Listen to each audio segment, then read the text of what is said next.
You walk into the interview room and the QA manager gives you a smile and says, "So, tell me about yourself." And at that moment, a lot of people freeze. But here's the thing.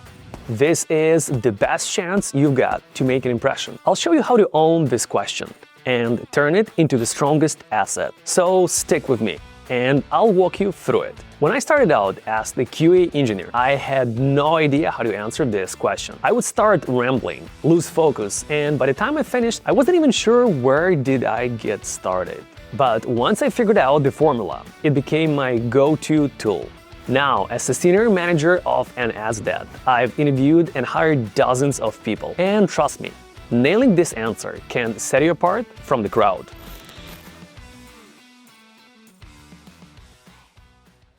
But here's why this question is so important and why interviewers ask this at the first place. But before we get into it, I wanted to share something exciting for you. As a lot of people don't want to spend thousands of dollars on courses that take a while, I've developed a one-week introduction course into software testing for the price of a dinner. And I'm gonna mentor you personally and give you a whole week of the practical internship in a US-based startup. If you want to learn more, just click the link right below in the description of this video. Let's continue. Why do they ask this question? Well, after 10 years in tech and hiring many of QA engineers, I can tell you this. It's an icebreaker that tells a lot about you. We want to know how well you communicate as an interviewers. We want to know how structured your thinking is. And most importantly, your personality. The truth is, skills matter. But the cultural fit is what gets you hired in 70% of the cases, as we're all human and we want to work with the people and enjoy being around. And here's the kicker. Most interviewers make a decision within first 10 seconds. So this question is your chance to make an impression fast. Oh, did you hit that like button below? I think you forgot to do that. Make sure to do it right now. And also, follow links to Instagram and Telegram communities, where you can find many more updates that I can legally share on YouTube. Now that you know why they ask this question, let's talk about how to answer it. And the very first thing you need to get right is length. Let me tell you what I've learned within 10 years of my experience of trials and errors. How long should your answer be?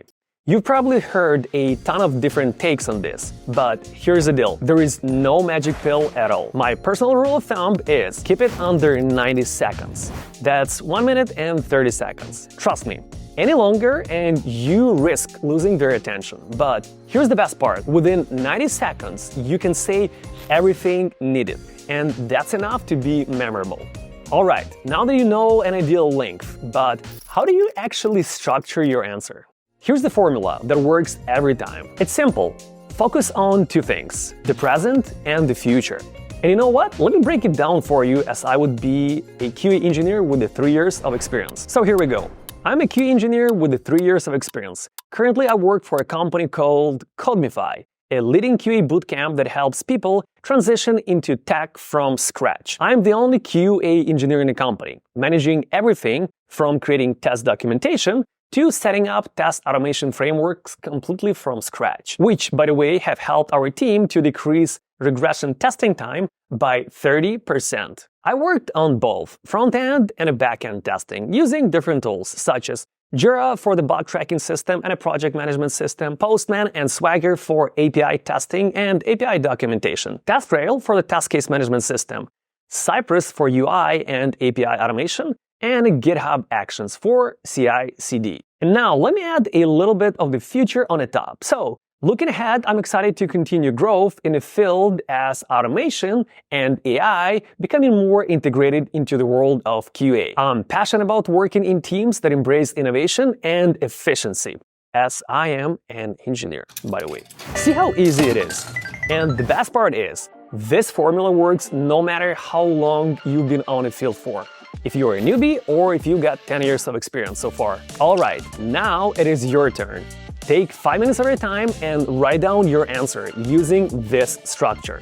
your present and your future. Drop your answer in a comment below this video, and I'll personally review a few of them. And trust me, the more you practice this, the sharper you will get. And when you answer this question, don't just focus on technical skills. Highlight your soft skills. Tell them how you work with teams, your approach on problem solving. These are the qualities that show interviewers you're someone that they want on their team. And for example, I always mention how my testing approach helped my team to reduce testing time by 30%. And it is these details that actually make you stand out from the crowd. And lastly, remember, this is your moment to shine.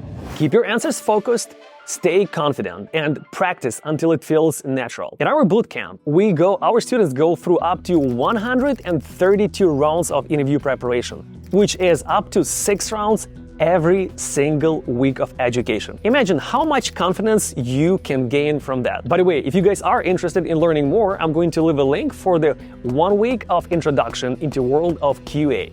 Alrighty, you have a good one, and I'll see you next time.